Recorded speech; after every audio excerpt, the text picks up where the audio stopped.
O mundo cripto morreu? A gente está entrando no movimento de recessão nos Estados Unidos? Como é que eu devo me posicionar agora? Calma que nesse vídeo eu te explico e eu vou te munir com as principais informações de mercado das últimas 2 semanas.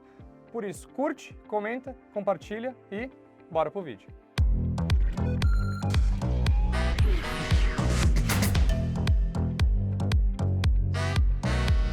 A verdade é que aconteceu muita coisa, bora resumir.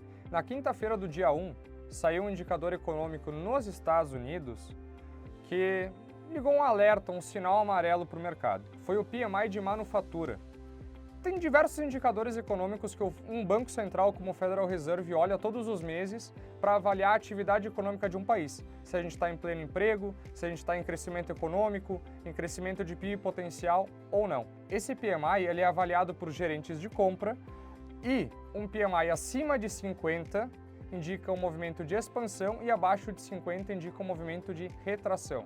A expectativa era para que a gente tivesse um PMI na faixa de 48,5 e veio 46,6 com o núcleo dele de empregabilidade muito baixa.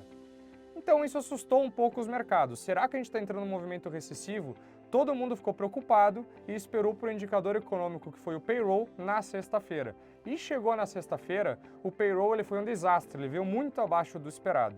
Esse indicador econômico, ele avalia o número de novas vagas de emprego criadas nos setores não agrícolas nos Estados Unidos.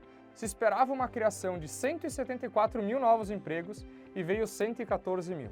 Então sim, a economia norte-americana está arrefecendo, até porque um indicador de desemprego ele veio também acima do esperado em 4,3%, que era algo que a gente não via desde início de 2021.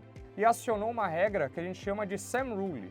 Essa SAM Rule ela é uma regra um pouco mais técnica, mas ela diz que a média do desemprego dos últimos 3 meses, se ela for superior a 0,5% em relação à mínima de 12 meses anteriores, a gente está entrando num movimento recessivo de aumento massivo de desemprego. Será que a gente está entrando realmente? A gente está nesse cenário um pouco mais caótico, um pouco mais conturbado de incerteza hoje. Mas um ponto para que você fique um pouco mais tranquilo também é que tem outros indicadores norte-americanos que mostram o contrário. O PIB de Atlanta ele está em 2,5% ao ano, a expectativa. Então a gente está tendo uma expectativa de crescimento para os Estados Unidos de 2,5% no ano. É uma expectativa alta. E além disso, olha esse gráfico de desemprego histórico.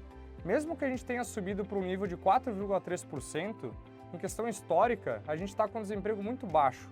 E é óbvio que a economia dos Estados Unidos ela tem que estar contraindo, já que os Estados Unidos está com juros na faixa de 5,25 e 5,5 já faz um bom tempo. A crítica que fica agora é se a queda de juros, o corte de juros dos Estados Unidos, a gente já está atrás da curva.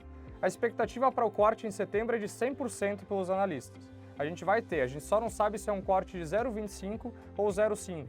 Tem grande parte do mercado apavorado e analisando e querendo cortar 0,5 já. O Jerome Powell ele já deu entrevista e falou que não funciona bem assim, até porque tem diversas outras ferramentas que um banco central pode fazer para injetar liquidez e injetar dinheiro dentro de uma economia. Ele pode fazer o que a gente chama de reverse repo, compromissada bancária, quantitative tightening, entre outras. Isso é um papo um pouco mais técnico, fica para outro vídeo, mas também é só para você saber que a gente não precisa se desesperar com um corte de juros massivo. Mas aí que fica a questão também. Será que foi isso que fez os mercados caírem muito na segunda-feira? O Bitcoin ele chegou a volatilizar 30% em um único dia. Não foi isso. Mas o que foi então? Tem algo que a gente chama no mercado de carry trade. Diversos institucionais, gestores, investidores do mundo todo, eles se alavancam em uma economia com uma taxa de juros mais baixa para investir no S&P 500, para investir na Nasdaq, para investir no mundo cripto e por aí vai.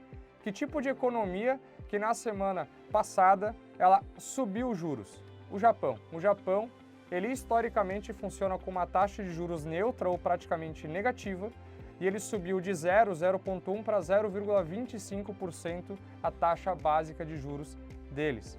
E isso fez o mercado entrar em pane, a gente ter uma liquidação em massa, porque a gente tem um potencial de valorização do iene. Imagina você, investidor, que vai fazer entrar short, entrar vendido no Japão, você se alavanca na moeda japonesa, pega o empréstimo e vai investir no Treasury americano, que está pagando 5,5% ao ano. Imagina que em um dia o iene ele se valoriza 5%. Quando você faz o que a gente chama de carry trade, você fica descoberto na moeda que você está vendido.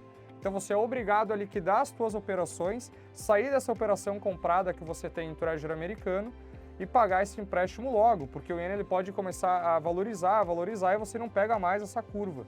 O Yen, para você ter noção, ele se desvalorizou 37% no último ano frente ao dólar. Então era meio óbvio que poderia ter algum tipo de reajuste uma hora. Uma moeda não pode ficar se desvalorizando infinitamente sem ter um repique de alta, alguma correção, alguma coisa assim. E isso fez o mercado, de novo, ficar apavorado, porque a gente teve liquidação em massa. Mas calma, investidor. Sabe que até o pior já passou, porque 2/3 dessas operações vendidas no Japão já foram encerradas. Muitas vezes não é algo nem racional, é algo sistêmico, algo robótico. Se um banco central de determinado país faz X política monetária, eu vou vender aqui, eu vou comprar lá. É algo assim, é uma liquidação em massa que acontece dessa forma. Então abriu precedente e muita oportunidade para quem soube operar e comprar operações, principalmente no mundo cripto, muito descontadas. Ok, mas em que parte do ciclo que a gente se encontra hoje? Esse movimento das últimas 2 semanas fez o mercado dar uma estabilizada, a gente teve uma fuga de capital do mundo cripto muito relevante? Na verdade até não. Se você pega nas últimas 2 semanas, a gente teve uma entrada líquida em USDTs de 2 bilhões de dólares. O que é uma USDT? É uma paridade, é uma moeda que ela tem paridade de 1 para 1 com uma outra moeda fiduciária, como o dólar, por exemplo. Então o que está acontecendo? Os investidores no geral, eles podem até sair do Bitcoin, sair do Ethereum, fazer a operação de zeragem, mas eles mantêm o capital aplicado depois em um USDT. Então essa análise é fundamental para a gente se basear se a gente realmente está tendo entrada de recurso financeiro dentro desse universo.